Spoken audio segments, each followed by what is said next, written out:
Ne vous troublez jamais de vos misères. Tenez-vous à la vue de ces misères, dans l'humiliation et la bassesse devant Dieu, si cela vous est donné d'en haut, et soyez dans une grande paix. Opposez à toute misère, quelle qu'elle soit, la douceur, la paix, la suavité et la modération intérieure devant Dieu, vous abandonnant simplement entre ses mains, pour qu'il fasse de vous et en vous ce que bon lieu semblera.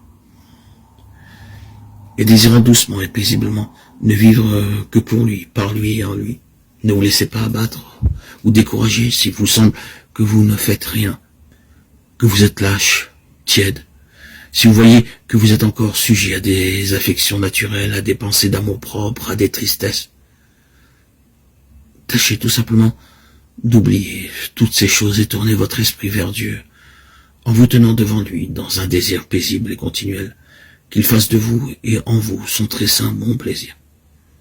Ne cherchez qu'à vous oublier et à marcher devant lui, au milieu de votre pauvreté, sans jamais vous regarder vous-même. Tant que vous vous inquiéterez de ces mouvements de la nature, vous serez occupé de vous-même, et tant que vous serez occupé de vous-même, vous ne ferez pas beaucoup de chemin dans la perfection. Ces mouvements ne cesseront que lorsque vous les mépriserez et les oublierez. D'ailleurs, ils ne sont d'aucune importance ni d'aucune conséquence.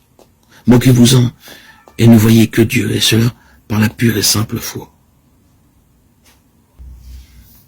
Oubliez toujours le passé, et ne vous inquiétez jamais de vos chutes, si nombreuses qu'elles soient.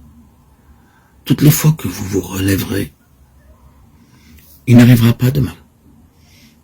Tandis qu'il en arriverait beaucoup si vous vous découragiez ou si vous affligiez trop pour cela. Faites tout avec le plus de calme et de repos que vous pourrez, et pour le très grand, très pur et très saint amour de Jésus. Un des plus grands empêchements que l'on rencontre dans la voie de la perfection est ce désir empressé et inquiet d'avancer, de posséder les vertus que l'on sent bien ne pas avoir. Le vrai moyen, au contraire, d'avancer solidement et à grands pas, c'est de patienter, de calmer et d'apaiser ses inquiétudes. Ne devancez pas votre guide de crainte de vous égarer et d'aller à côté du chemin qu'il vous trace, car alors, au lieu d'arriver sain et sauf, vous tomberiez dans un précipice. Ce guide, c'est l'Esprit Saint.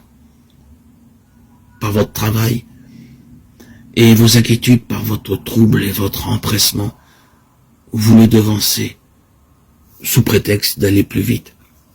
Et qu'arrive-t-il?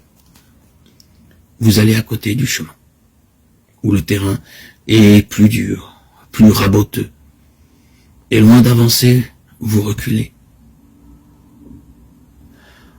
Vous perdez votre temps.